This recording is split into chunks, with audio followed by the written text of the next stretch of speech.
Muy bien, muy buenos días. Darle la bienvenida en nombre de la Confederación Empresarial Extremeña a todos y todas por haber tenido hoy pues el hueco en un día complicado de un lunes de mini semana prácticamente que arrancamos hoy, aunque sea miércoles, para hacer un hueco y participar presencialmente en estos encuentros 13 Plus de Sumamos Negocios que se organizan desde la Confederación Empresarial dentro de todo lo que son los ENES, los encuentros de negocios en Extremadura, con los que la Confederación intenta dinamizar y fortalecer al tejido productivo extremeño a través de buscar sinergias y también pues intentar pues entre todos hacer eso término anglosajón del networking, que no es ni más ni menos que hacer el negocio entre nosotros en todo lo que podamos. Hoy, además, retomamos estos encuentros 3G Plus, que son, digamos, la estrella de todo lo que organizamos desde la CREX, con una persona a la que le tengo que agradecer muy especialmente, si se lo he hecho a todos ustedes, pues a él que haya hecho un hueco en su agenda y se haya organizado para estar hoy aquí con nosotros también presencialmente. Es Antonio Huertas, como bien conocen ustedes, presidente de MAFRE, presidente también de la Fundación MAFRE, una persona que está desde el año 88 en esa corporación, pero que fue a partir del 2012 cuando tomó la presidencia y 2 años después pues también cogió la presidencia de la Fundación MAFRE. Ello denota ni más ni menos pues su compromiso con la responsabilidad social empresarial, del que yo creo que es un magnífico embajador, porque siempre lo hace, más allá de otras cuestiones que también pues de manera muy clara intenta promover, como es la innovación, como es todo lo que debe de ser también las nuevas tecnologías, la internacionalización también, no en vano, él luego no sé si nos querrá contar algo de experiencias personales suyas, pues estuvo también durante algunos años trabajando con MAFRE en Puerto Rico, creo que fue, ¿no, Antonio? Donde me lo comentaste. También es una persona muy comprometida en el ámbito de las fundaciones, tanto es así que pertenece a un sinfín de ellas como patrono, preside incluso la Fundación Consejo España-Brasil, también pertenece a la Fundación del Museo Reina Sofía, a la Fundación Princesa de Asturias y a la Fundación COTEA, a la Fundación COTEA, FEDEA, entre otras muchas también. Es también representante en asociaciones empresariales aseguradoras, tanto a nivel europeo como internacional, más allá de las nacionales, en las que también participa, pues no en vano es miembro de COE también, de la Cámara de Comercio de España. Y yo, pues evidentemente, ahora seguiremos un poco, no pretendo ni mucho menos excederme en la duración, porque sé, Antonio, que no te gusta nada, pero es obligado a hacer un breve repaso de las circunstancias. Me van a permitir también que les recuerde a todos los que nos están siguiendo ahora mismo en directo a través de nuestro canal CREX TV la posibilidad de que, aunque no estén aquí presencialmente, a través del correo crextv@gmail.com o del propio chat que ahora mismo está en directo, nos pueden plantear también para el turno luego de coloquio que haya cualquier pregunta, sugerencia, propuesta o situación que estimen oportuna, tanto dirigida directamente a don Antonio Huertas como para entrarlo en el debate que luego haremos también por el formato de coloquio, de un coloquio directo, que va a moderar Pilar Coslado, que como bien saben ustedes, aparte de ser miembro de la Junta Directiva de la CREX y de COEVA, pues también es nuestro representante en el Consejo de Gobierno de la Universidad de Extremadura y también en el Consejo Social de la Universidad. Consejo Social que, por cierto, preside también Antonio Huertas, al que yo le agradezco hoy en nuestra casa, aunque ya lo hemos hecho evidentemente de manera ordenada y colegiada anteriormente, le agradezco este reto que ha cogido y le agradezco todo el esfuerzo que está haciendo para poner en valor un consejo que tiene una importancia prioritaria a nuestro modo de ver para intentar que la Universidad de Extremadura precisamente esté más apegada a la sociedad. Y si está más apegada a la sociedad, lo estará también con el mundo empresarial, que es lo que a nosotros nos toca por lo menos defender. También, como no, también agradecer la presencia de la vicepresidenta de la CREX, de Luisa Santana, y presidenta de la Fundación CRESEN, que es la fundación que tenemos en el ámbito de la organización, también a la secretaria general de COEVA y al resto de miembros de ENES, que también os había hecho un hueco para estar aquí, como decía. Ya para finalizar esta presentación y no pretendiendo extender más, pues me van a permitir también que ponga en valor a una empresa como Mapfre, que es todo un referente en el ámbito de aseguradoras, por supuesto, a nivel nacional, pero también internacional. Pues no en vano tiene presencia en los 5 continentes, aunque me supongo que con distintas intensidades, como es obvio. Estamos hablando de una empresa que tiene 32.000 empleos directos. A día de hoy, más o menos, por lo menos es las cifras a las que he podido acceder, que tiene 5.000 oficinas, que además tiene 82.000 agentes, con un formato de negocio en el que yo no sé si fuisteis pionero o no, Antonio, pero la verdad que sé que, por lo menos por la intensidad que tiene con vuestros agentes, pues dinamiza también mucho al pequeño y la pequeña empresaria por la vía de dotarle de esa capacidad, que también se vaya fortaleciendo los tejidos productivos territorialmente y en pequeños municipios o en pequeños territorios desde el punto de vista de impacto socioeconómico, que factura no en vano en torno a 27.000 millones de euros al año y, desde luego, que, como decía, como un reflejo muy claro y exponente del presidente que tiene ahora, porque él así lo lleva a gala, pues tiene un fuerte compromiso social y también con el desarrollo sostenible. Por último, antes ya de darle la palabra a Antonio, que va a ser mucho más interesante que escucharme a mí, decir además que hoy vamos a estar ante uno de los líderes empresariales que dio un paso adelante por la comunicación en las redes sociales. Te has convertido en todo un referente, Antonio.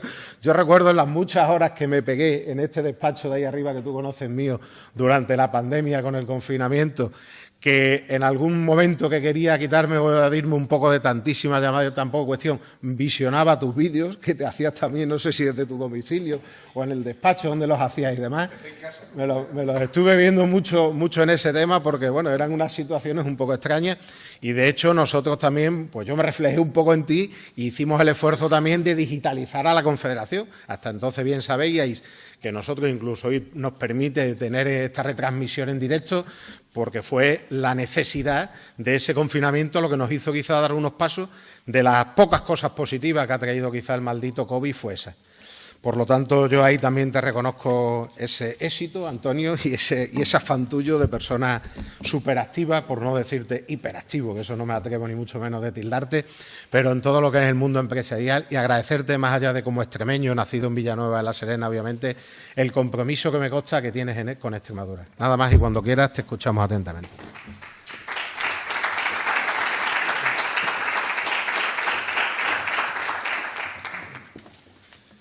Bueno, buenos días. Muchísimas gracias, Javier, Pilar, Luisa, Isabel, la otra Pilar que acaba de llegar, Pilar Izquierdo, la secretaria gerente del Consejo Social también.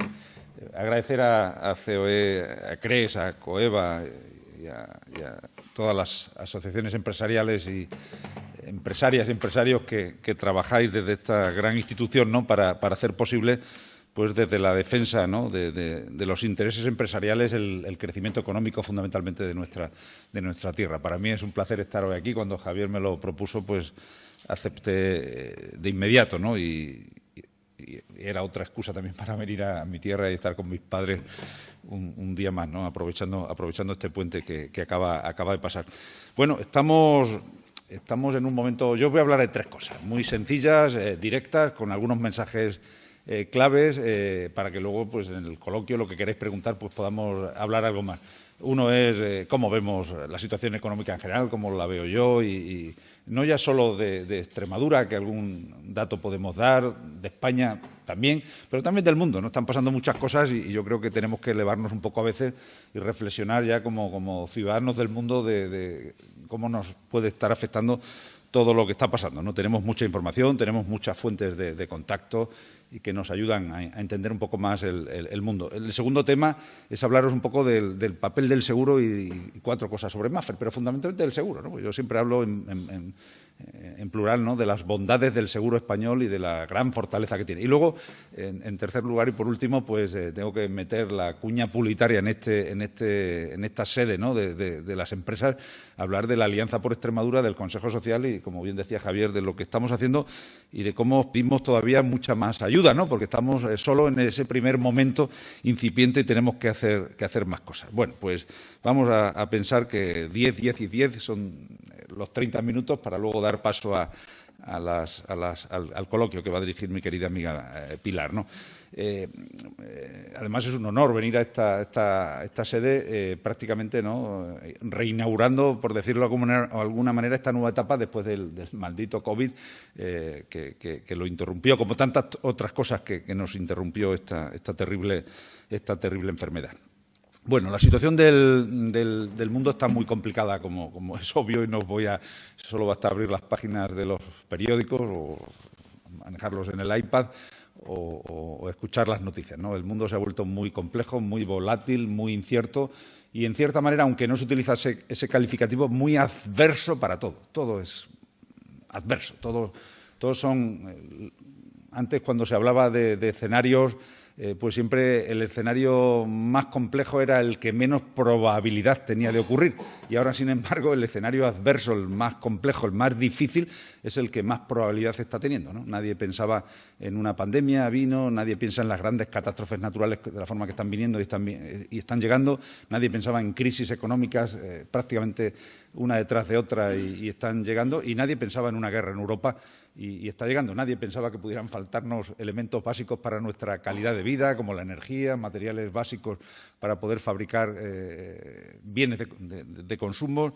Pues todo eso ha llegado. Y por si faltara poco, pues también ha llegado una crisis del empleo, ¿no? Es la primera vez en la historia de la humanidad donde hay empleo suficiente para soportar un buen desarrollo económico y, sin embargo, no hay crecimiento económico y, además, una gran parte del mundo laboral desprecia el tipo de empleo que se está generando y se está desarrollando, ¿no? Faltan trabajadores en muchas actividades, en muchos sitios del mundo y las empresas estamos en una situación a veces crítica, ¿no? El cambio de paradigmas de los trabajadores, de una parte del mundo laboral, pues está afectando indudablemente también, ¿no?, a la propia estabilidad de las empresas. Y eso es algo que hay que contemplar, ¿no? Esto que en los Estados Unidos se ha llamado la gran dimisión, que es efectivamente, ¿no?, pero ocurre en todos lados. En España quizás menos, pero está pasando, ¿no? Como pues a veces de manera forzada, porque la propia pandemia hizo que muchas actividades se recondujeran, ¿no? Pues el mundo del turismo paró, pues obviamente los trabajadores del sector turístico tuvieron que buscarse la vida e irse a otros sectores y eso, en cierta manera,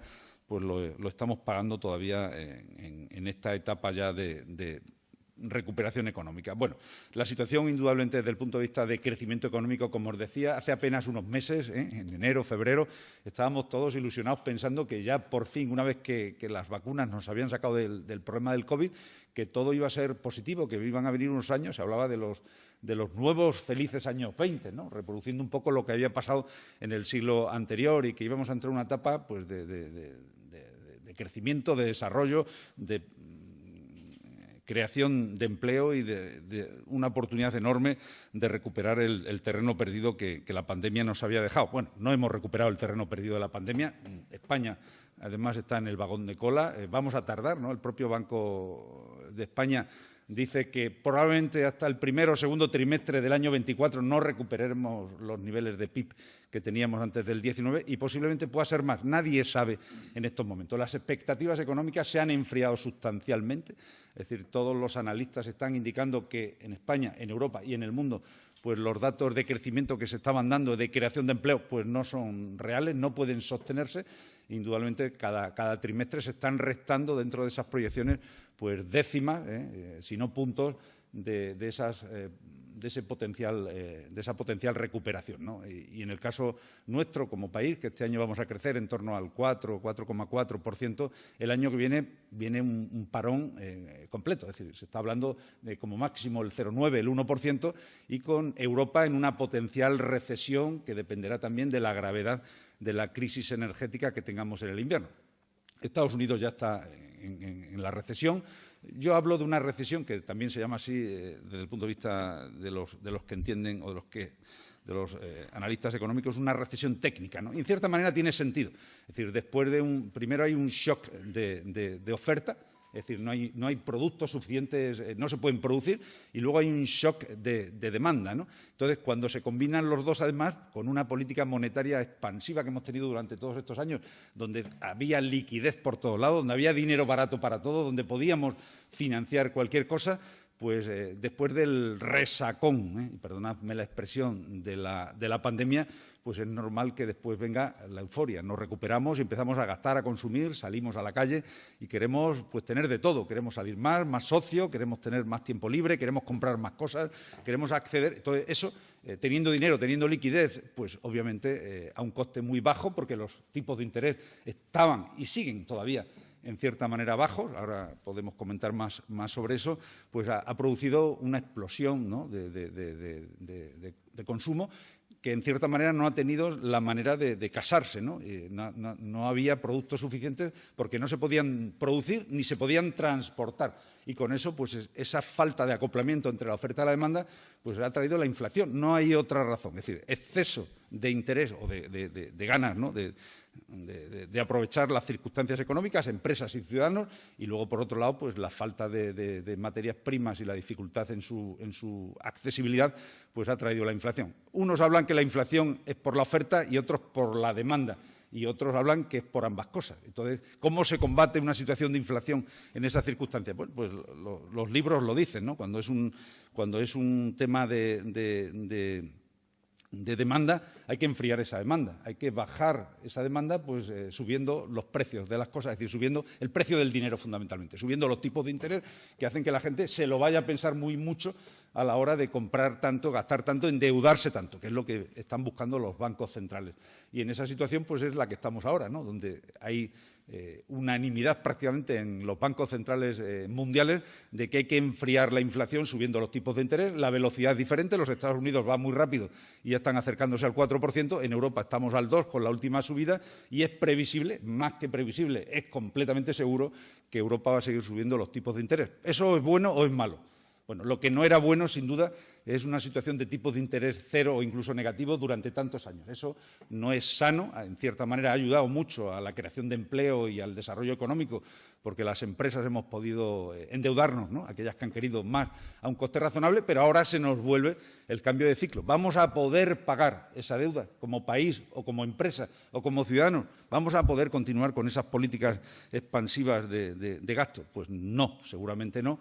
Y por eso, bueno, pues es la medida aparentemente más acertada. Subes el precio del dinero, baja la masa monetaria, porque la gente no puede seguir financiando o consumiendo de la manera que estaba previsto. El problema es si te pasas de rosca, si te pasas de velocidad y enfrías la economía más de lo que debes y te lleva a que se pare y que las empresas dejen de pagar sus créditos, los ICO y los préstamos que tienen con sus bancos, que los ciudadanos no puedan pagar sus hipotecas y que no podamos financiar nuestra vida ordinaria. Hemos pasado de una vida de ahorro a una vida de financiación, ¿no? Antiguamente nuestros padres no financiaban nada. El dinero que tenían lo ahorraban y sobre eso pues iban calculando su renta familiar disponible. Nosotros ya no calculamos la renta familiar disponible en base a lo que ahorramos, la calculamos en base a la disponibilidad que tenemos en la tarjeta de crédito o en los medios de financiación que accedemos, ¿no? Y en eso, pues claro, ahí hay una trampa si no somos suficientemente conocedores de ese problema de liquidez y de los tipos de interés. Si no manejamos bien esos conceptos, y obviamente yo entiendo que una gran parte de la población no tiene por qué manejarlos, no hay suficiente conocimiento financiero para entender qué va a pasar en los próximos meses con los incrementos de tipos, pues al final eso va a producir pues un enfriamiento importante de la actividad económica. Eso va a afectar a las empresas, va a afectar a los trabajadores, está afectando ya, ¿no?, en general a la actividad. Y bueno, pues hay que ver si es una pura recesión técnica, como os decía, que haga que en pocos meses pues podamos volver a salir. Es el acople, ¿no?, como el péndulo, ¿no?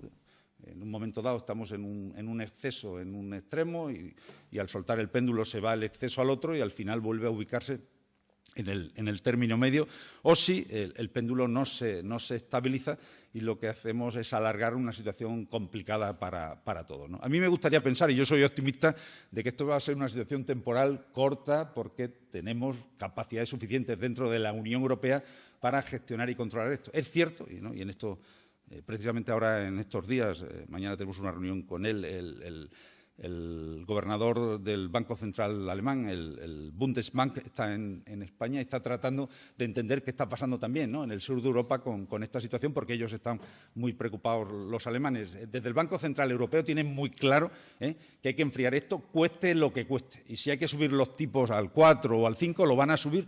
Y eso es algo que hay que ser consciente, hay que tener entendimiento de que lo van a hacer, porque el objetivo es que la inflación no pase del 2%.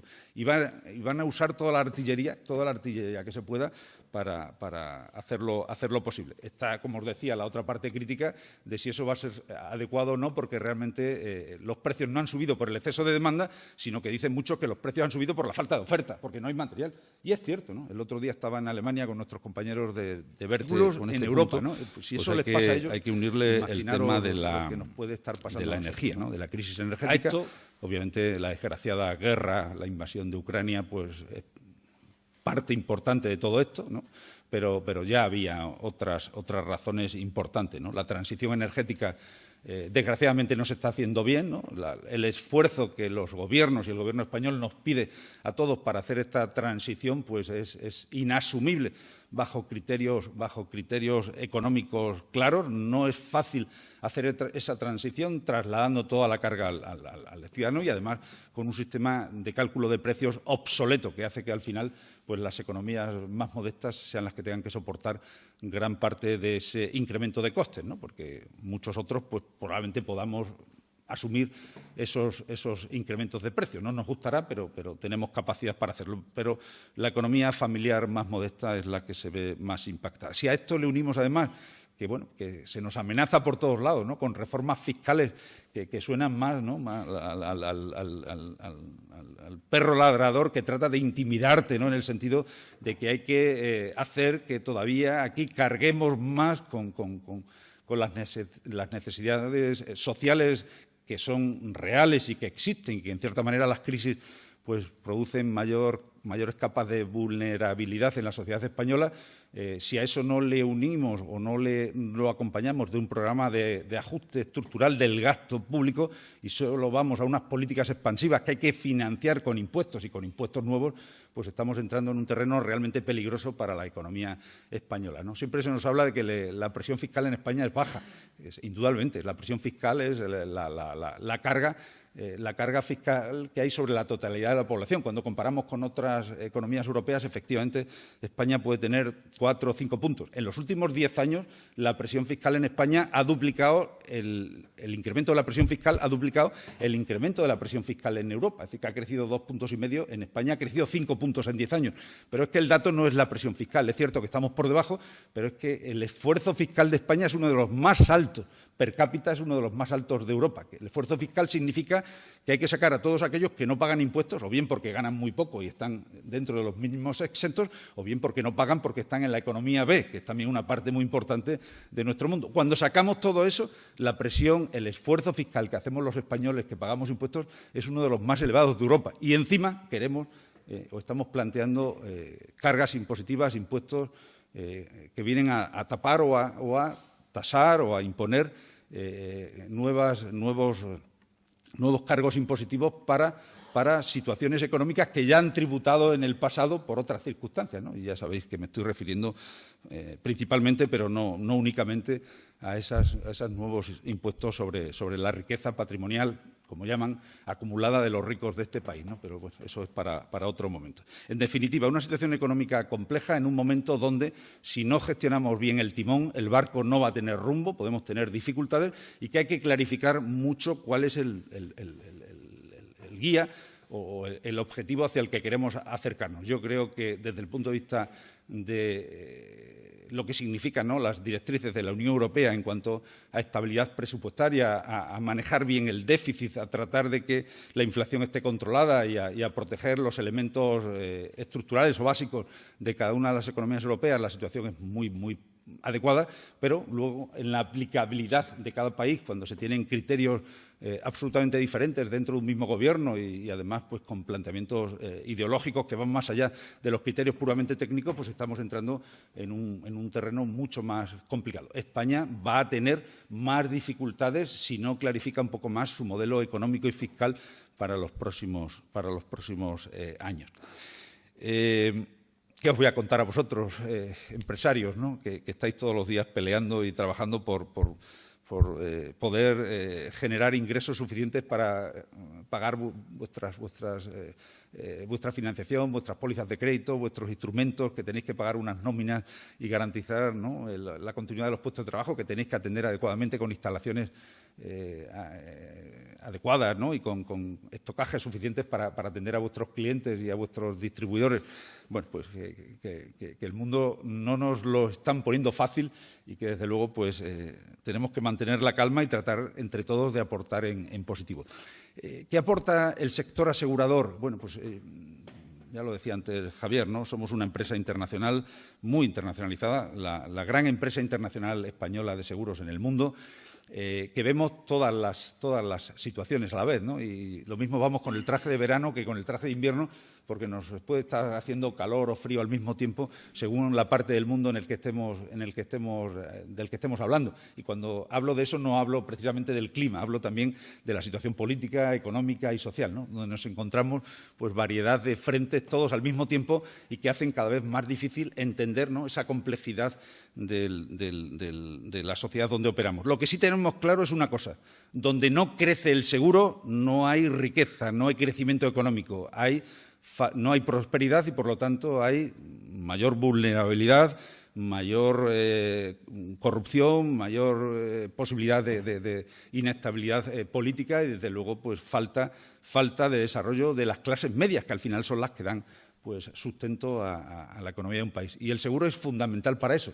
En Europa tenemos unos sistemas de protección aseguradora privadas espectaculares, muy buenos, igual que en Estados Unidos, igual que en algunos países asiáticos, pero no así en América Latina, ¿no?, que es nuestro continente hermano, donde vivimos allí en todos los países. Mapfre tiene operaciones propias, con empleados propios, agentes propios, como decía Javier. El mismo modelo que creamos en España hace 60 años los tenemos en todos los países de América Latina donde operamos, que son prácticamente todos. Pero también lo tenemos en países europeos, o los tenemos en Estados Unidos y en países asiáticos. Estamos bien, estamos acompañando este cambio económico y nos está llevando a tomar decisiones también desde el punto de vista empresarial que en Mapfre incluso no habíamos visto en el pasado. Mapfre no había desinvertido nunca de un país y ahora lo estamos haciendo. Es decir, cuando no se nos dan las condiciones adecuadas para gestionar nuestro negocio en un entorno estable, predecible, que es muy importante, predecir, saber, o por lo menos tener un escenario de posibilidades, pero cuando los escenarios no son posibles, sino que pueden ser extremos, es cuando ya el seguro pues se pone nervioso y en nuestro caso pues tenemos que garantizar la protección y la continuidad de nuestra actividad por los próximos 50, 100 años, ¿no?, que es lo que tenemos como meta empresarial al menos, ¿no? Hay que pensar siempre en el largo plazo y tratar de optimizar pues la presencia gestionando, ¿no?, los recursos en el corto, porque es importante, pero también tratar de pensar en cómo proteger nuestros activos, ¿no?, que son al final los activos vuestros, los de los clientes de Mapfre. Pues tenemos que garantizar su protección, su aseguramiento, su garantía para que cuando llegue la hora de tener que atender las obligaciones que tenemos con vosotros como clientes, pues podamos hacerlo adecuadamente. El seguro ahora está sufriendo mucho. Es decir, diréis, todas las actividades económicas están sufriendo. Pero el seguro no vida, como llamamos, ¿no?, que es el seguro de hogar, de automóviles, de salud, de empresas, está sufriendo mucho porque depende de costes estructurales físicos muy necesarios. Todo el servicio y toda la relación que tenemos con vosotros como clientes están basados en esa interacción. Tenemos pues un taller, tenemos un gruero, tenemos un abogado, tenemos un reparador que va a vuestra casa, un fontanero, y toda esa gente tiene pues una dependencia de materiales físicos que utiliza para reparar o para hacer su trabajo, pero también de sus propios salarios y de sus propias estructuras de costes que están incrementándose. Y esas estructuras de costes repercuten de una u otra manera al que les contrata, que es el asegurador, ¿no?, en este caso Mapfre, como gran asegurador en España y en muchos países. Y es la primera vez que tenemos un efecto como este, donde los costes están subiendo en todo el mundo de manera simultánea. Fijaros, hay una cosa importante. La movilidad se ha recuperado mucho después de la pandemia, pero todavía en los índices que llamamos de frecuencia, los aseguradores, que es al final el porcentaje de siniestros que hay sobre el total de clientes, no han llegado a los niveles que teníamos antes de la pandemia.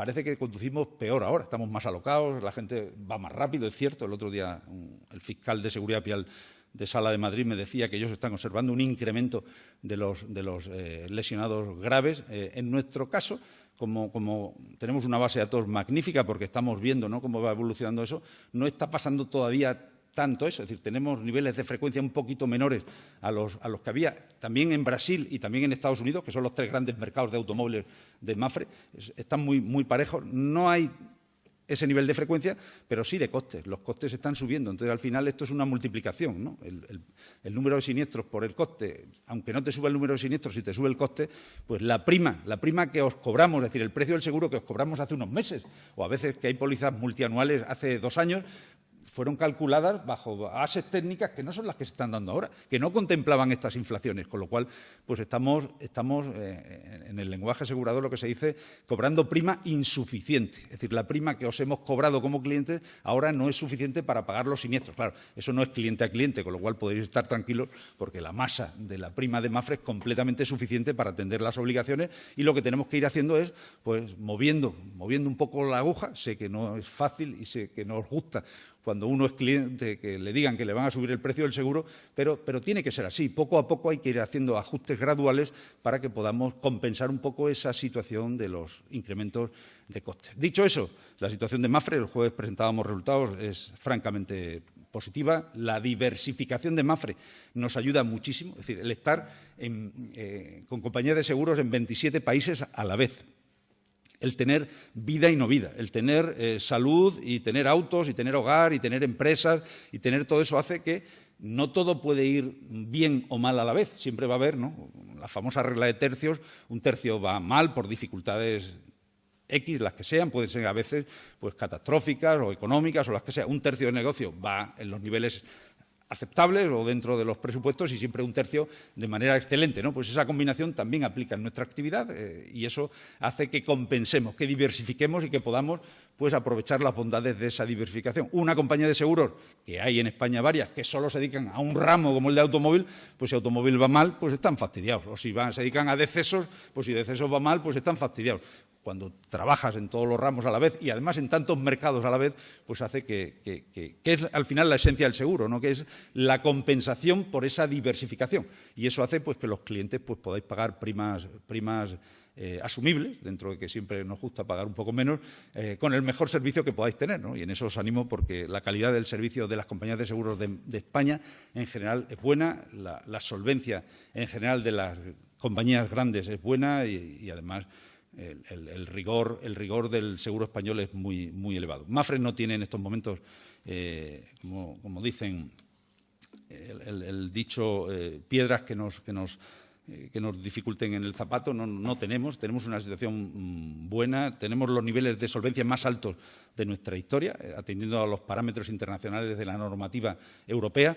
Tenemos un nivel de liquidez muy bueno y además somos capaces, y en eso somos un diferencial en el IBEX español, de mantener de manera constante el dividendo, ¿no?, que no ha fallado ni un solo año, incluso en los peores años de la crisis anterior y esta crisis, y además pues siempre en efectivo, ¿no?, que es algo que también pues se agradece, ¿no? Cada uno decide dónde invierte ese dinero, si quiere comprar más acciones o quiere dedicarlo a otra cosa. Si te dan papelitos, pues ya no tienes posibilidad de elegir. En eso pues os transmito la tranquilidad y la confianza de que nuestra empresa funciona bien, va a seguir creando empleo, sin duda. Seguimos abriendo oficinas, eso es importante también para diferenciarnos de esa parte, ¿no?, de crítica que se hace al sector financiero, donde también se nos incluye, de que nosotros no cerramos oficinas, nosotros transformamos oficinas y abrimos oficinas. Nuestro modelo, que es al que se refería Javier también antes, es un modelo diferencial único. Son delegados franquiciados que tienen su propia empresa, que son una pyme, que tienen sus propios trabajadores y que tienen su propio modelo y plan de negocios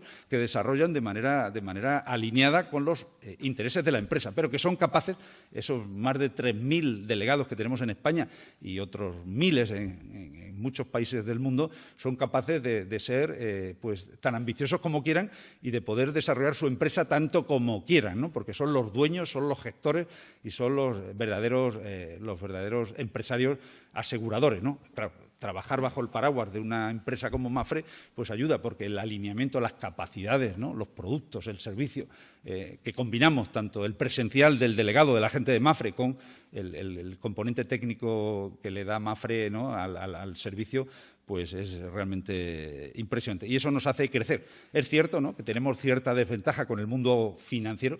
Los bancos en este país son grandes vendedores de seguros y, bueno, pues Mapfre no destaca por su fortaleza con alianzas con bancos. Nosotros tenemos nuestro propio modelo, tenemos algunos bancos amigos, pero fundamentalmente nuestra producción mayoritaria es a través de nuestros agentes y corredores. Y, bueno, pues hay compañías de seguros que son propiedad de bancos que se dedican única y exclusivamente a ver cómo maximizan, por llamarlo de alguna manera, el ahorro o el dinero que tiene el cliente en el banco para decir, ahora te hago un producto asegurador, ahora te hago un producto bancario, ahora te muevo por acá y para allá. Mapfre no hace eso, porque Mapfre lo que busca fundamentalmente es ofrecer el mejor producto al cliente y, desde luego, no dependiendo de la propia necesidad del banco, porque nosotros somos, como os digo, autónomos y capaces de decidir y pensar solo en la mejoría de las condiciones para el cliente. Y voy ya, para ir acabando, en el tercer punto, que es hablaros de la Alianza por Extremadura. Mirad, hace año y medio me llamó el presidente de la Junta, me dijo, Antonio, va a haber un cambio por normativa en la presidencia del Consejo Social de la Universidad de Extremadura y queremos que seas tú. Si estás dispuesto, pues lo propondremos, ¿no? Y el rector Antonio Hidalgo está de acuerdo. Y entonces, yo conozco los consejos sociales. Yo fui activista universitario en el año 82, cuando se crearon la Ley de Reforma Universitaria y los consejos sociales. Y, claro, yo conozco lo que se pensaba hacer con los consejos sociales y realmente cómo evolucionaron esos consejos sociales, ¿no? La gobernanza de la universidad es muy compleja, y los consejos sociales han devenido en instrumentos poco útiles cuando no ha habido un proyecto propio de verdad. No estoy generalizando, pero cuando no ha habido un proyecto propio fuerte que trate de vincular a la empresa, a la sociedad y a la universidad, ese Consejo Social no vale para nada, ¿no? Entonces, cuando yo analicé la situación, acepté prácticamente de inmediato y dije, sí, pero vamos a darle una vuelta a esto. Antonio Zoido, que fue mi antecesor, hizo todo lo que pudo como responsable del Consejo Social, estableció una disciplina rigurosa de control económico, lo cual le agradezco porque era muy importante también, que es otro elemento relevante. El Consejo Social aprueba o desaprueba los presupuestos de la universidad, el plan estratégico. Es como el Consejo de Administración de una universidad pública, ¿no? Y eso es curioso. Sin embargo, no tiene los instrumentos para hacerlo. Es decir, el Consejo Social está Pilar y dos colaboradoras que tiene y poco más, y obviamente depende de lo que la universidad haga. Luego, dentro del pleno del Consejo Social, pues estamos representados todos los niveles sociales y empresariales de la comunidad, ¿no? Está el Parlamento, la Junta de Extremadura, está la Asamblea de Extremadura, están las asociaciones empresariales, sindicales, los municipios. Bueno, y pues al final, ¿qué estamos haciendo desde el Consejo Social? Tratar de hacer ese papel que no hace porque la ley no le obliga, que es conectar empresa, sociedad y universidad. ¿Y cómo lo estamos haciendo? Bueno, pues pidiéndoos ayuda a todos, tratando de que el mundo empresarial se acerque a la universidad para que seamos capaces de sacar a los universitarios, a la universidad de su mundo académico y de sus muros y de sus aulas, para que entiendan también qué es lo que está necesitando la empresa y la sociedad para poder echar para adelante y aprovechar el talento que sale de nuestras aulas, ¿no? Tenemos una buena universidad. No es una de las mejores de España, pero sí seguramente es una de las mejores en función de los recursos que tiene y los niveles académicos que alcanza. Y eso es importante, ¿no? Es decir, tiene un nivel de efectividad o de eficiencia alto, maneja bien sus recursos económicos y tiene un nivel de eficacia elevadísimo. Es decir, los alumnos de media salen bien preparados y están capacitados, pero a la empresa extremeña le falta conocimiento, le falta muchas veces recursos, le falta capacidad de empuje para aprovechar más ese talento y conexión. Y eso es lo que estamos haciendo. Se definieron 5 ejes. El primero, que era el más importante, era el de la empleabilidad, favorecer la empleabilidad. ¿Y cómo se hace eso? Pues con prácticas remuneradas, no con prácticas de tapadillo como se hacía antes, no, prácticas remuneradas con un salario digno de 6 a 9 meses para que el estudiante se sienta bien retribuido y para que el empresario se sienta que es importante, que se le está pagando al trabajador en prácticas para que aprenda un oficio, una profesión, una actividad. ¿Y cómo se hace eso? ¿Quién paga eso? Bueno, pues hay 3 tipos de participación. Empresarios que solo financian, empresarios que financian y forman, y empresarios que solo forman Precisamente en ese tercer grupo están las pymes, que es donde queremos ayudar, donde queremos apoyar. Una pyme no puede invertir a formar gente que luego se le vaya. Eso es comprensible. Bueno, pues otras empresas y otras fundaciones que estamos detrás sí les vamos a formar, les vamos a ayudar a formar pagando nosotros, esas empresas, esos costes que conllevan esos 6 a 9 meses de empleo en prácticas con un salario adecuado, ¿no? Es el salario mínimo, es decir, que es un trabajador como tal y que, desde luego, pues forma un compromiso mutuo por parte de la empresa que financia, de la empresa que forma, del trabajador y de la propia universidad, porque estamos yendo a las aulas y estamos buscando los mejores expedientes para poder ofrecerles dentro de esa bolsa de empresas dónde pueden hacer las prácticas y dónde pueden desarrollarse. Hay ya 210 becas remuneradas en estos momentos, en un año, En un año, el primer año, ya tenemos 210 chicos y chicas formándose en empresas de Extremadura para tratar de que luego puedan continuar. La empresa no tiene al final la obligación de quedarse con el trabajador, pero sabemos por experiencia propia que la mitad se van a quedar en esa propia empresa. Porque una vez que tú has estado, has aprendido y al empresario le gustas, el empresario no quiere sacar, porque eso es un coste nuevo. El empresario tiene que aprovechar y va a aprovechar esta oportunidad que le estamos brindando, y eso es lo que esperamos. Y además tenemos 240 estudiantes en programas de emprendimiento también. No todo se basa por trabajar en cuenta ajena. También queremos desarrollar cultura empresarial y que puedan formarse en el emprendimiento. El segundo eje es el tema de conectar a los antiguos estudiantes y traerlos para que puedan ser referentes y ayudar a los que están ahora en las aulas, pero sobre todo en lo que se llama el mentoring, ¿no? Que personas ya que están en otra etapa de su vida o que tienen ganas de hacerlo puedan ayudar, puedan formar haciendo ese mentoring con los estudiantes para que puedan incentivarles, ¿no? Pincharles un poco para que tengan un poquito más de iniciativa, que en nuestra tierra a veces nos falta esa iniciativa, hay que tratar de ser más ambiciosos. El tercer pilar de esta alianza es el Observatorio de Economía Sostenible. Hemos tenido hace unas semanas en Trujillo el primer foro. Es un observatorio donde hemos conectado a expertos internacionales que han venido a hablar de cómo en una tierra como la nuestra se puede financiar proyectos económicamente viables y que a la vez estén comprometidos con el entorno, con el territorio, con el espacio rural, con la protección de los recursos naturales.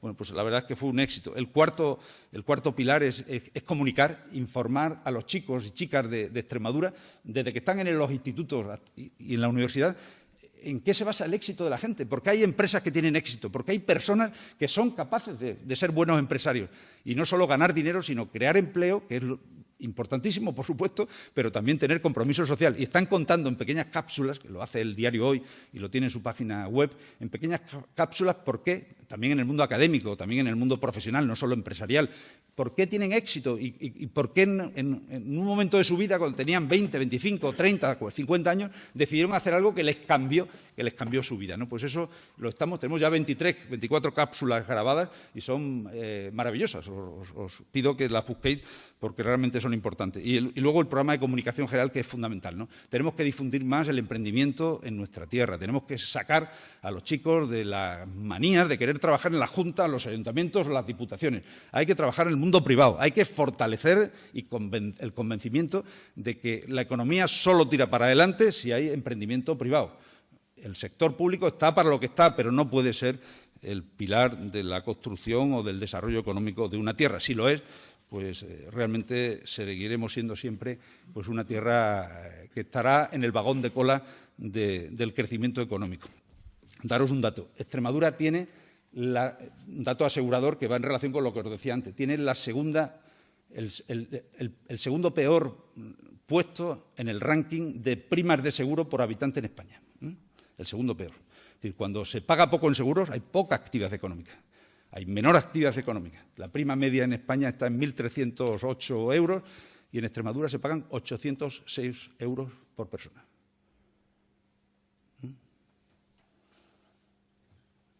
Os animo de verdad a todos, a los que estáis aquí, pero sobre todo a los que estáis allí, que ayudemos a crear empleo, que ayudemos a la empresa y que para eso ayudéis a la Alianza por Extremadura. Estamos necesitados de empresas que quieran contratar prácticamente gratis, pymes en cualquier punto de la región que quieran contratar y llevarse a estudiantes estupendos que quieren trabajar en cualquier pueblo de la región, que quieren formarse y que además va a haber otra empresa, otra fundación que les va a pagar esos 6 o 9 meses y luego tendréis la opción de poder contratarles o no. Nadie os va a obligar, pero es importante, tenéis trabajadores altamente cualificados que salen de la Universidad de Extremadura para poder hacer esas prácticas, que les ayudéis a formarse y que además os ayuden a vuestro modelo de negocio y seguramente tengáis más ambición cuando veáis que estos chicos son estupendos, que tienen capacidad de aportar a la empresa y que os van a modernizar en muchos aspectos de cosas que todavía no hacéis. Bueno, muchísimas gracias y ahora continuamos con el debate. Gracias a todos.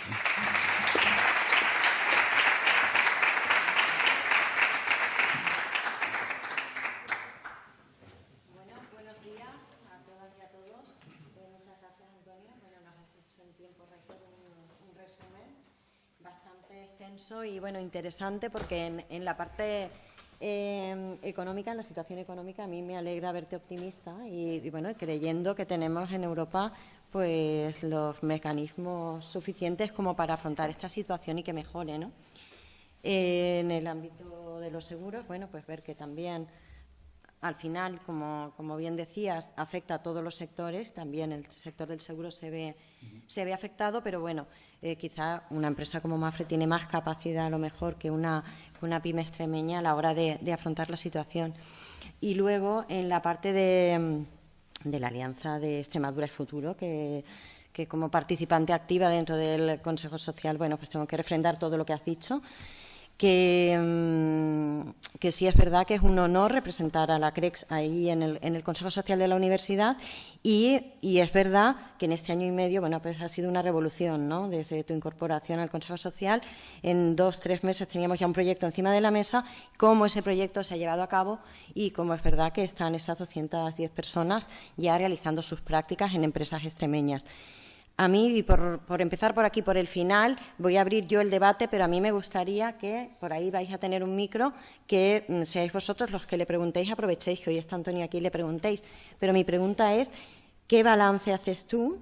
¿Qué expectativas y tu expectativa con respecto a Extremadura es Futuro se está cumpliendo?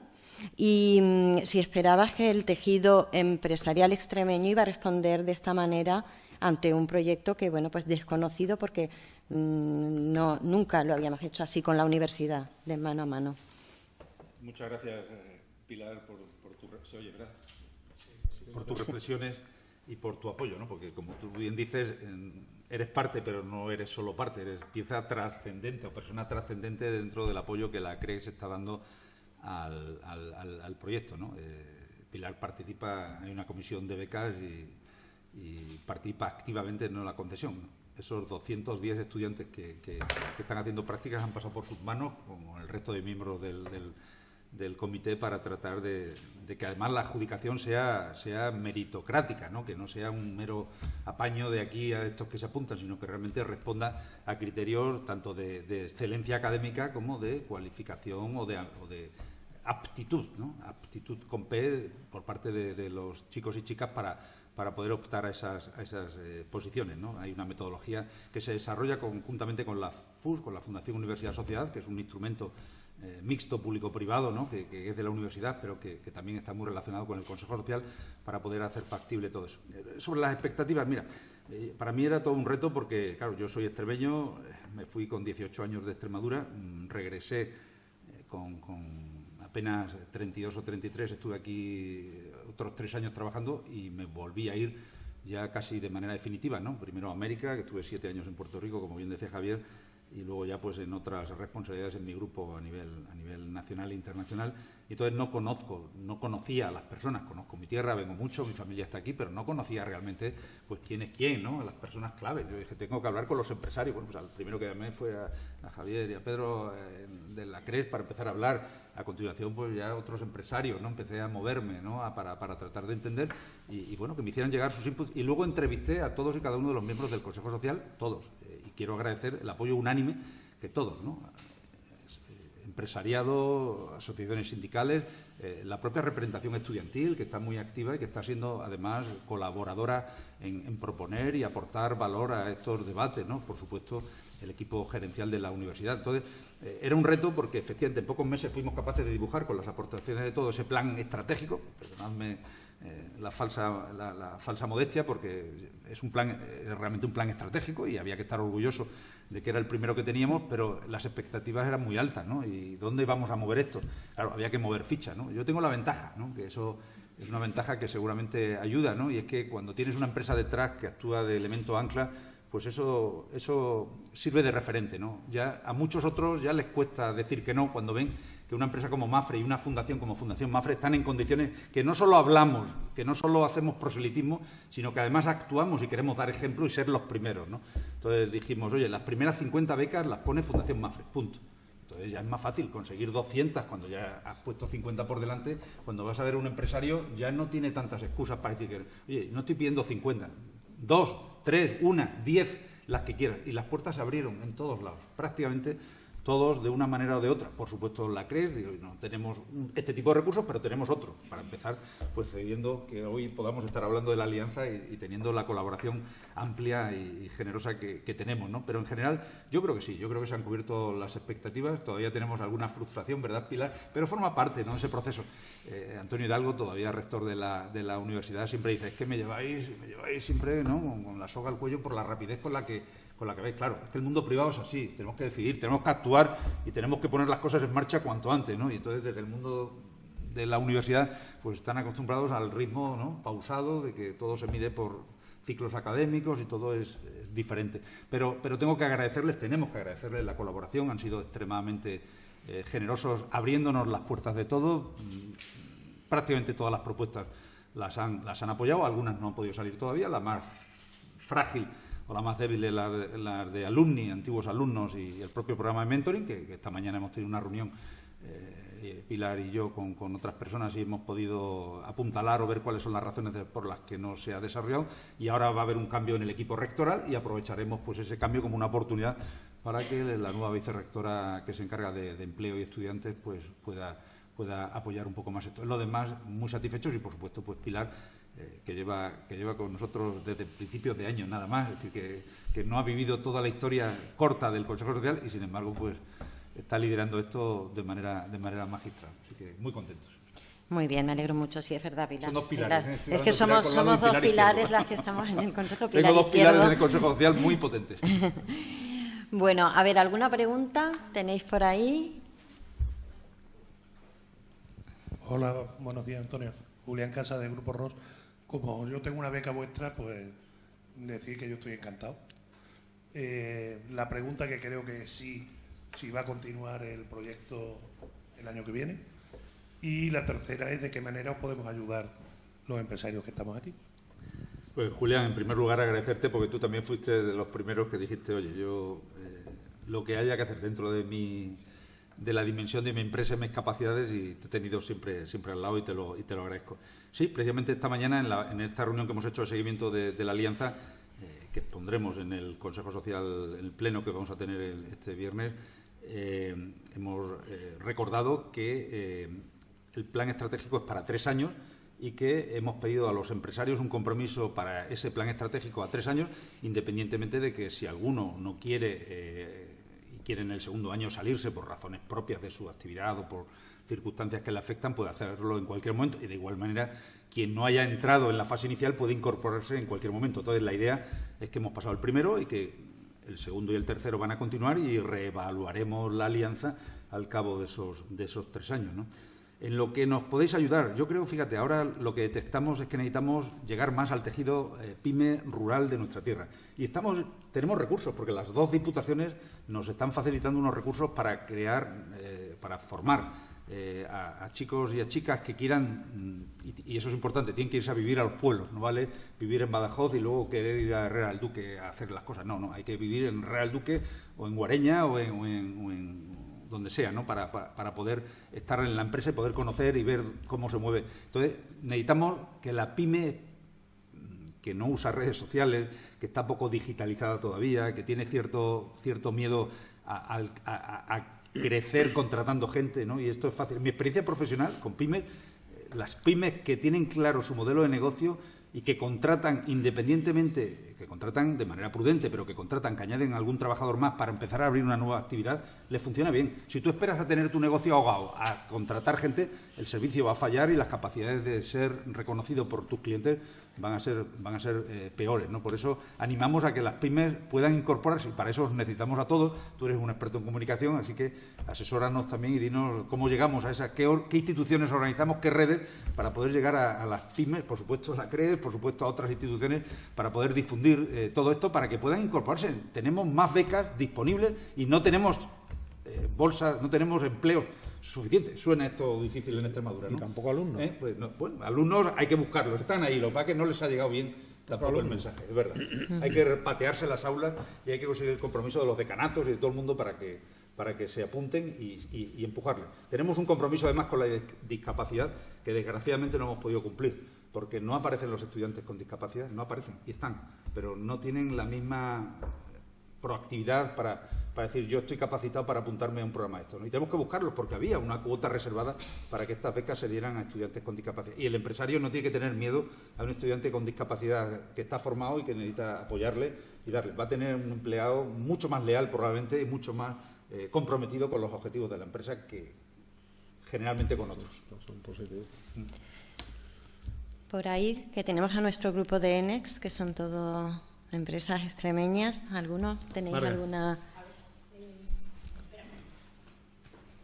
Marga es coordinadora del Que grupo sobre todo ENEX. para los que están siguiéndonos. Aquí nos escuchamos bien sin el micro. Claro. Tengo muchas cosas encima, por eso no me pongo de pie. Bueno, buenos días a todos y gracias, Antonio, por estar aquí con todos nosotros. Y yo simplemente lo que quería era, me repito un poco lo que Julián ha dicho, sobre todo daros las gracias por la oportunidad que tenemos los empresarios de tener a nuestro alcance a verdaderos talentos a los que vamos a poder formar. Por nuestra parte, por parte del empresariado, tenemos muchas ganas de formar, pero es verdad que en concreto, y hablo de forma personal e individual, en mi empresa este año se ha incorporado una mujer que tiene un talento impresionante, una persona graduada en Relaciones Laborales, que es una de las partes que desarrollo en mi empresa, y de verdad que chapó por la persona que se ha incorporado y que sabe que tiene mi compromiso, que de seguir así pues se quedará con nosotros. Así que gracias.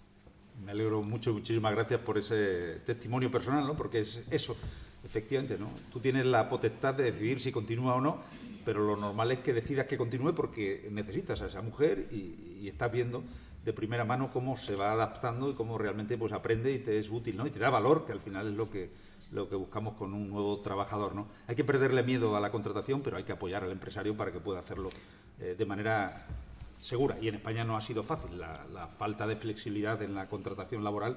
Ahora se va a acabar con las prácticas extracurriculares, ¿no? Que era otro método que había para formar a chicos y a chicas en las empresas, no con este sistema, porque ahí ya pues prácticamente sin ingreso, y eso, bueno, pues en cierta manera una parte de este gobierno entiende que eso es trabajo precario y que eso va en perjuicio del desarrollo laboral de las personas, cosa que yo no coincido. Creo que hay que regularlo y hay que desarrollarlo de manera adecuadamente, pero no cargártelo y dejar pues condenados a la falta de formación a muchos chicos y chicas que, como sabemos, salen de la universidad sin saber trabajar, salen formados académicamente pero no saben trabajar.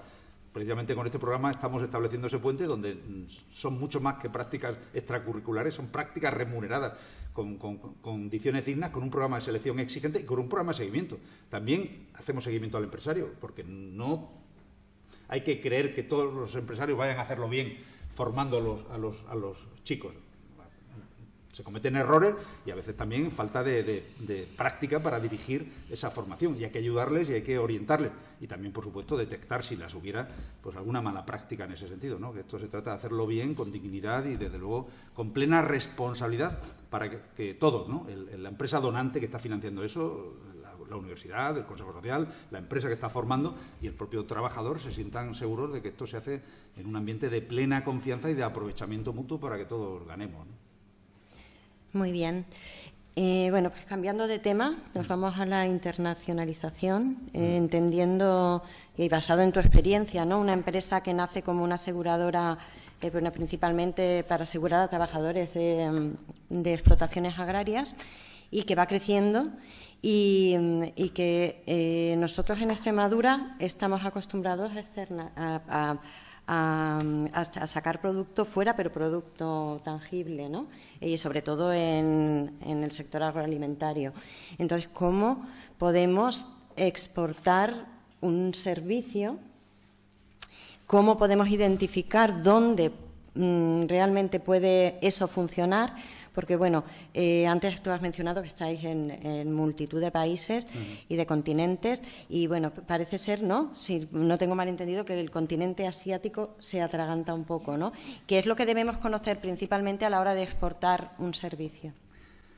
Bueno, solo te preciso, el continente asiático, efectivamente, que llevábamos en Filipinas muchos años y, bueno, pues hemos decidido cambiar nuestra estrategia en ese país. Indonesia, que es un país donde llevábamos apenas 7 o 8 años, el mundo es tan cambiante que las estrategias tienen que ser cambiantes y hemos decidido cambiar esa estrategia. Pero, sin embargo, en el mundo reasegurador, donde somos además un gran operador también, es decir, aseguramos a empresas aseguradoras de todo el mundo para protegerlas y que cuando vienen siniestros importantes no tengan dificultades económicas. En Asia tenemos una presencia muy activa también con ese negocio.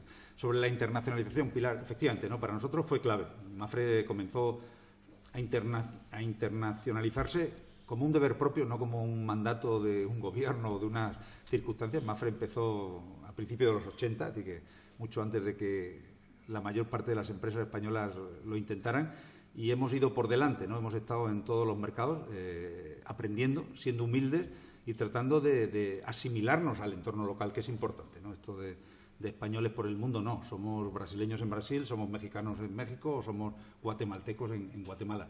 Entonces, ¿qué hay que hacer? Pues, primero eso, no entender. No se puede llegar y aterrizar allí en paracaídas pensando que lo que haces aquí va a funcionar exactamente igual allí. No funciona necesariamente, ¿no? Necesitas asesoramiento.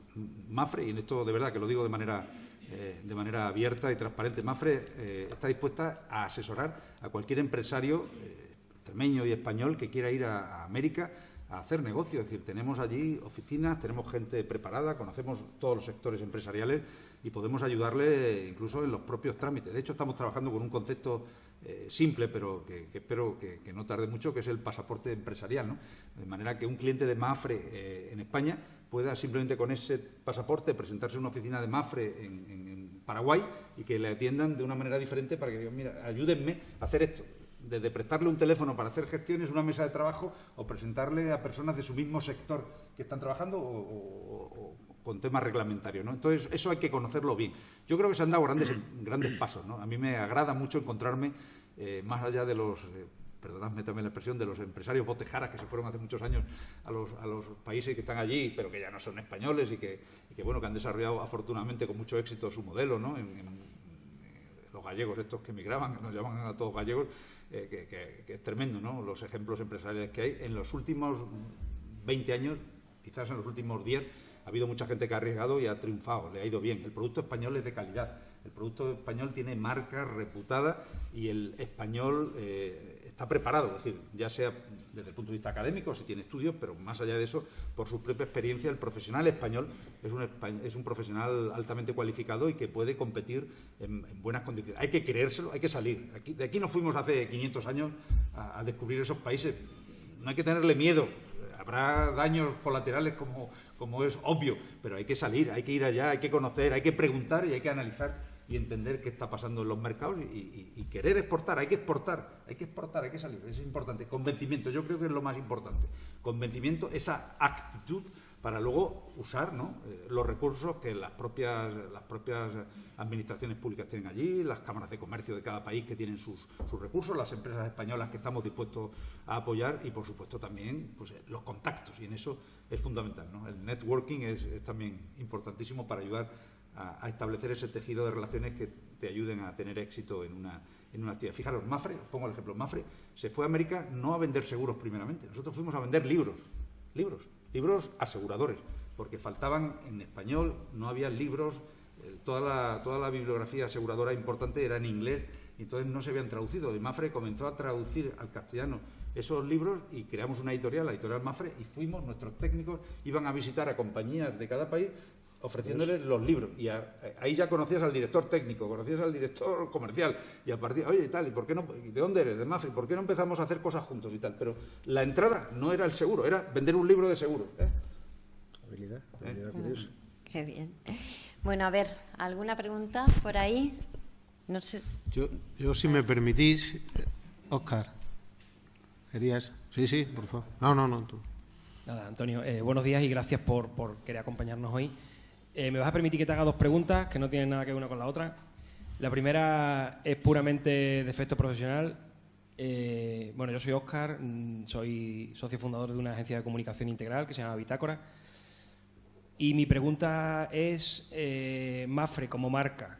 Está claro que es una de las marcas, bueno, en su sector seguramente sea la más reconocida a nivel de marca comercial y en otros sectores pues seguramente también esté a la cabeza.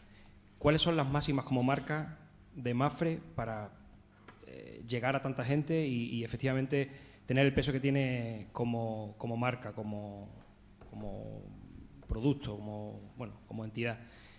Y la segunda pregunta es curiosidad y saber tu opinión sobre lo que nos has comentado antes. Se habla mucho ahora de los reajustes, al final la crisis sanitaria, todo el tema del conflicto de Ucrania, bueno, pues provoca lo que estamos viendo, esta inflación, que al final esos reajustes se traducen en una subida de precios en todos los mercados, en toda la materia prima, todos los servicios. ¿Crees que esos reajustes han venido para quedarse o que cuando volvamos un poco a la normalidad bajará y volveremos a tener precios más bajos, más asequibles? Yo soy de los que pienso que van a quedarse y que el nivel de vida va a subir con todo lo que eso va a conllevar, porque efectivamente no va a ser fácil y sobre todo para los empresarios. Pero bueno, tú nos dices tu opinión. Compleja, ¿eh? La primera es más fácil, creí que era más difícil, pero no. Pues, gracias, Óscar.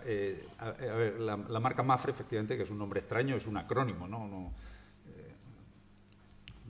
pierdo nada revelándoos lo que significa. Es una marca muy poco comercial con el acrónimo, que es la mutualidad de la Asociación de Propietarios de Fincas Rústicas de España. Eso significa Mapfre, lo cual, pues, obviamente, decirlo hoy día solo provoca sonrisas, ¿no? Porque no tenemos, ese es nuestro origen, nos sentimos orgullosos. De hecho, una parte del origen de Mapfre está vinculada a Extremadura y Andalucía, ¿no? Porque eran empresarios agrícolas. Mapfre se crea en el año 33. Hay una ley que crea la República, plena República, para proteger a los jornaleros, que estaban obviamente sin ningún tipo de aseguramiento, y bueno, se crean unas pequeñas mutuas aseguradoras, unas cooperativas para que los propietarios, porque en aquella época no había cobertura como tal para ese tipo de riesgos, para que los propios propietarios de fincas pusieran dinero para poder financiar ese aseguramiento, ¿no? Y que sus jornaleros, sus empleados de las fincas estuvieran protegidos. Entonces, poco a poco, pues Mapfre fue perdiendo esa identificación explícita con el campo, aunque somos la principal aseguradora en el mundo agrícola de nuestro país también, ¿no? Estamos presentes en todos los ámbitos rurales, primero por nuestra propia presencia territorial y también por la especialización que tenemos en el mundo agro, ¿no? Donde tanto en el seguro agrario combinado como en los riesgos que van asociados a las explotaciones agrícolas, pues tenemos un fuerte desarrollo. ¿Qué es lo que identifica Mapfre? Bueno, pues yo lo devolvería a vosotros, ¿no? Una especie de focus group para decir qué pensáis que identifica Mapfre. Nosotros creemos que la confianza, ¿no? Siempre decimos que generamos confianza. Cuando tú compras un seguro con Mapfre, estás completamente seguro de que vamos a responder a tus expectativas, ¿no? Luego, seguramente, si la venta no está hecha bien asesorada y hay dificultades en el entendimiento del producto, puede haber algún conflicto, pero son los menos, y desde luego el seguro siempre es muy complejo, porque desgraciadamente pues la famosa letra pequeña, que ni es pequeña ni es letra, porque son muchos, es un contrato como tal, pues es realmente a veces complejo. En los productos sencillos es muy estándar, pero en productos más sofisticados, más empresariales o de vida, pueden ser más complejos. Pero generamos confianza, es decir, la gente, cuando el agente de Mapfre al que nos hemos referido ha sido, por ejemplo, un captador del ahorro extremeño y español en pueblos donde simplemente cuando no había tarjetas, cuando no había transferencias, cuando todo, el pequeño agricultor o el trabajador de pueblo iba y llevaba sus ahorritos al delegado de Mapfre y se lo daba para que se lo invirtiera y le diera las mejores condiciones, ¿no? Prácticamente en nuestra historia no hemos tenido ningún caso relevante en el que no hayamos cumplido con nuestros compromisos, ¿no? Siempre, incluso en esas condiciones de plena confianza, ¿no? Donde era prácticamente Pepe con Juan porque se conocen del pueblo, pues basaban esa relación tan estrecha, ¿no? Esa confianza la ganas por cumplir esos compromisos, ¿no? Que básicamente, pues siempre, en todos lados hemos tratado de que Mapfre no es cara ni barata, es una empresa que vende el producto al precio que tiene que venderlo para poder ofrecer lo que ofrece, ¿no? Y eso hace que, a pesar de que mucha gente piensa que tenemos un producto caro, seamos la empresa que más vende todos los años. No siempre crecemos más que el mercado, tenemos obviamente que hacer ajustes porque también pues los clientes que ya tienen, ¿no? Hay que cuidarlos y hay que mimarlos y hay que darles precios y productos competitivos, pero en cualquier caso nos esforzamos por hacerlo. Y luego hay un tercer elemento importantísimo para nosotros, que es la reputación, ¿no? Es decir, nuestros estándares éticos son elevadísimos, ¿no? Tolerancia cero ante cualquier práctica que no sea adecuada en todo tipo, no ya solo económica, de potencial corrupción, que siempre hay casos, y sobre todo en América o en Asia, ¿no? donde hay pues cierta relajación a veces en entender qué es lo bueno y qué es lo malo, pero en el trato humano, en la relación. Nuestra propia empresa es meritocrática, nosotros somos todos empleados, nuestro accionista principal es una fundación, Fundación Mapfre, y todos nos dedicamos a trabajar en esta empresa. Unos tienen una función y un salario y otros otra, pero todos somos empleados y además el proceso de progreso, el ascensor interno que hay en Mapfre, desde el punto de vista laboral, funciona.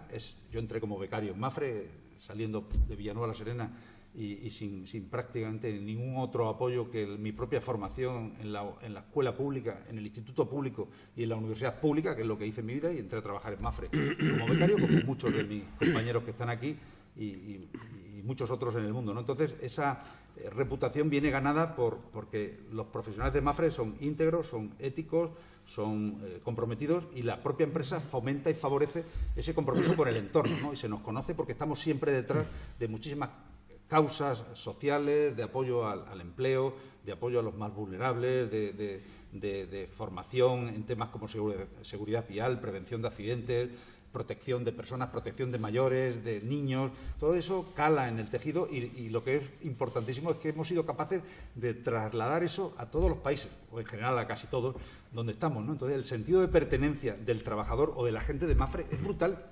Es brutal, ¿no? Nosotros internamente en broma lo llamamos la mafritis, pero es así.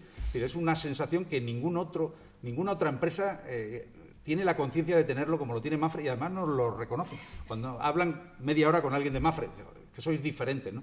Eso cala y eso hace que cualquiera de nosotros luche prácticamente, ¿no? Con todo de nuevo, con toda la fuerza por trasladar esa confianza al cliente o a la sociedad. Yo creo que esos son los valores que identifican, ¿no? Tenemos un equipo comprometido, tenemos un compromiso ético inalterable, somos una compañía solvente, no hemos fallado nunca en nuestros compromisos y además estamos, como decía, pues muy comprometidos. Somos además muy innovadores y aunque seamos grandes, pues somos capaces de ir reinventando gran parte de las cosas que se han hecho en España en el seguro y que luego hemos podido llevar a otros países. Ahora también bebemos de esa experiencia y traemos experiencias de fuera. Y el otro tema que me decías, ¿qué va a pasar? A ver, el mundo ha cambiado y no va a volver a ser lo de antes. La aceleración que se está produciendo, esta misma reunión, hace 3 años no se hubiera hecho. Se hubiera hecho, Javier, para estar aquí 30 personas o 50 que hay, ¿para qué la vamos a hacer con 50?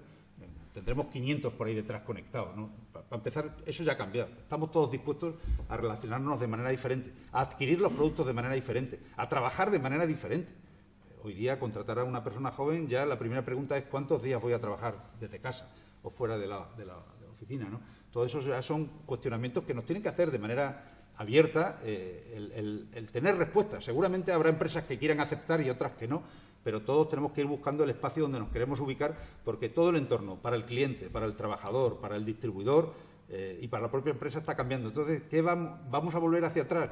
Yo creo que lo que tú comentas, sí, los precios van a bajar, por supuesto, pero van a bajar no ya solo porque la inflación baje, que es una realidad, sino porque todos tenemos que bajar los costes internos, tenemos que ser mucho más eficientes y la tecnología nos va a ayudar muchísimo para hacer mejores productos, más estructuralmente más apetecibles, a un coste mucho más, por decirlo de alguna manera, mucho más modulable por el cliente. El cliente hay que darle lo que quiera.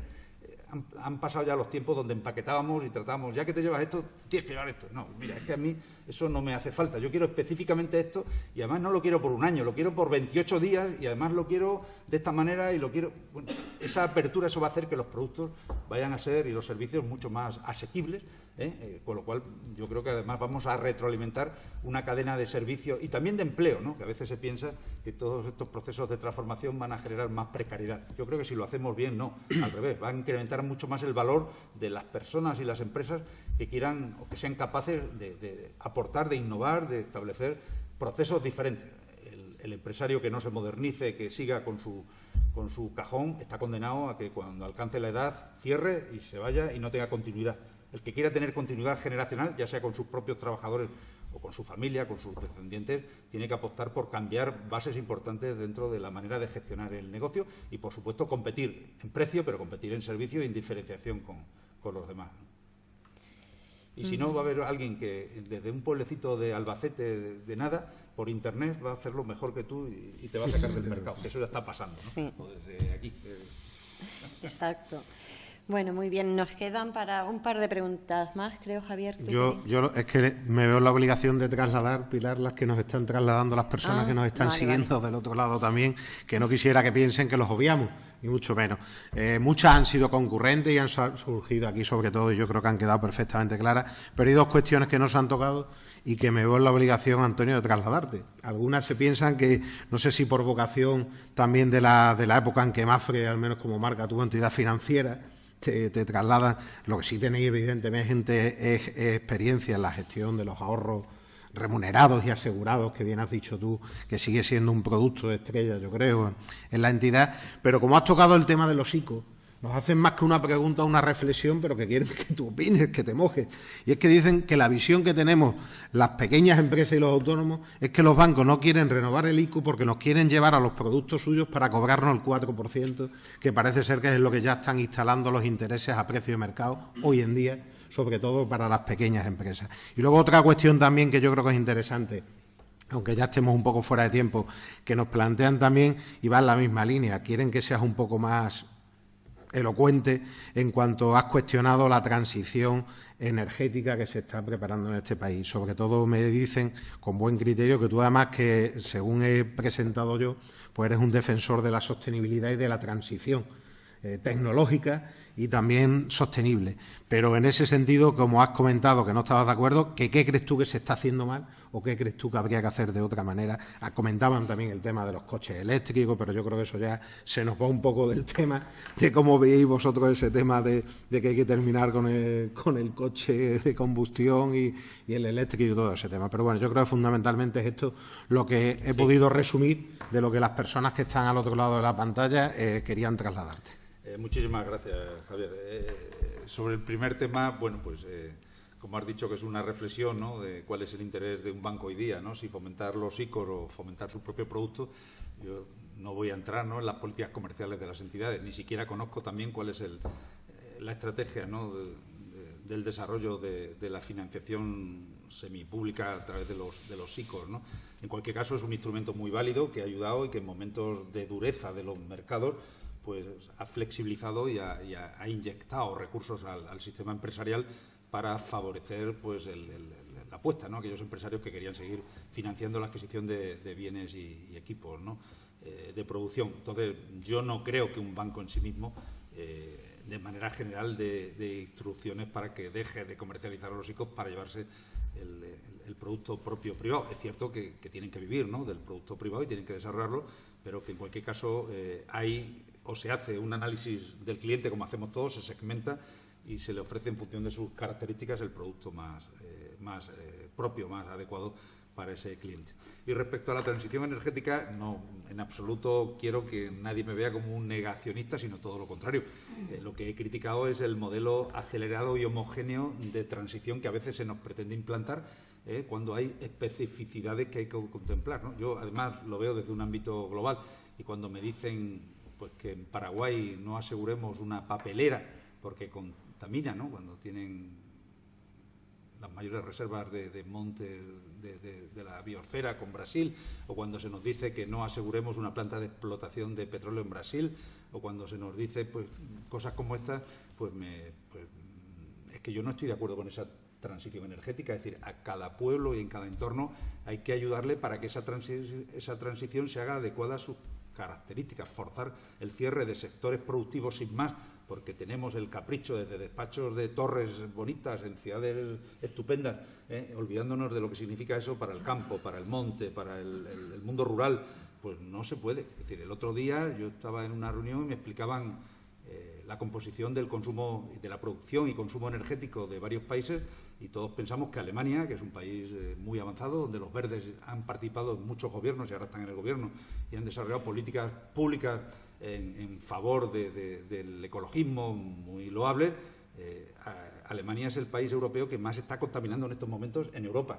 El 30% de su producción y de su consumo energético proviene del carbón, y de ese 30% el 25% del lignito, que es el carbón más sucio, más contaminante que existe.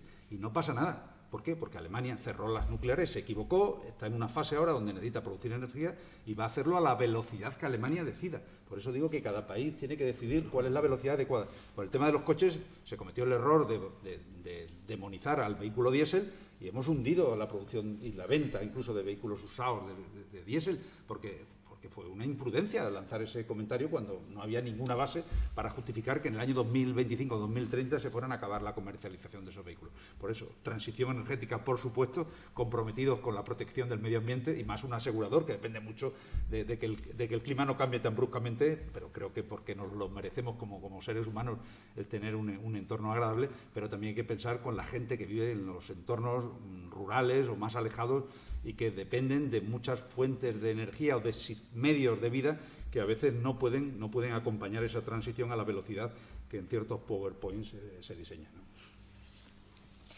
¿no? Muy bien, bueno, pues ¿alguna pregunta aquí en sala? Una más por allá. Hola, buenos días. Juan Luis Román de Sodiex. Usted ha hablado antes de que éramos los penúltimos por precio medio de seguro, ¿no? Me he quedado con las ganas de saber quiénes son los últimos, pero vamos, mi pregunta va... Te lo digo, Murcia y Ceuta. Muchas gracias. ¿Tienen ustedes previsiones sobre el precio medio del seguro en Extremadura en los próximos 5 años? Y la segunda pregunta es... ¿cree que está suficientemente valorado el papel del empresario en la sociedad? Y si no fuera así, ¿habría que hacer algo para hacerlo? Bueno, voy sobre esta última porque un poco está en relación con lo de la alianza y es muy breve, ¿no? Dar a conocer las bondades del mundo empresarial y acercar a los jóvenes a la empresa, ¿no?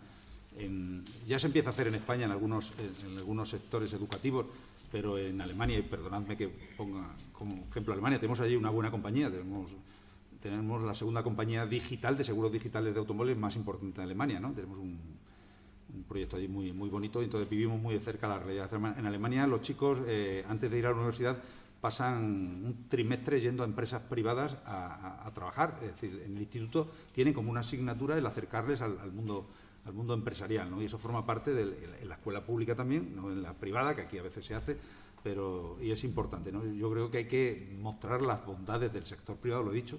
Ninguna región ni ningún país se puede desarrollar en base al sector público.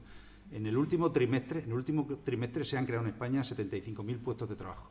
75.000. El año pasado, que era lógico porque veníamos de la pandemia, fueron 350.000. El dato en sí puede ser bueno o malo. Lo malo del dato es que de esos 75.000 empleos, 55.000 son del sector público.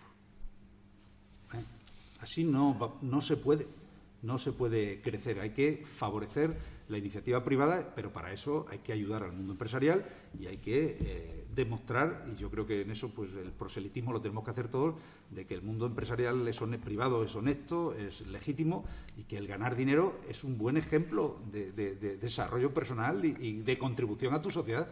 No se puede ver mal porque una empresa gane dinero, todo lo contrario, hay que alegrarse del éxito empresarial, porque eso creará más referencias para que otros pierdan el miedo y puedan seguir invirtiendo.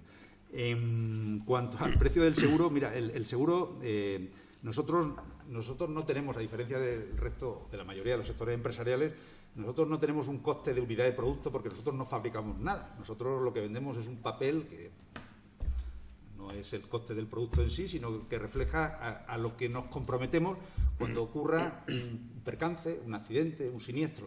Entonces, tenemos que calcular por adelantado las posibilidades que hay de ocurrencia y entre todos los asegurados, por eso hablaba antes de la suficiencia, tenemos que distribuir la prima para que podamos hacer frente. Siniestros, pues en automóviles de media tiene un 20% de los asegurados al año, el 80% restante no tiene.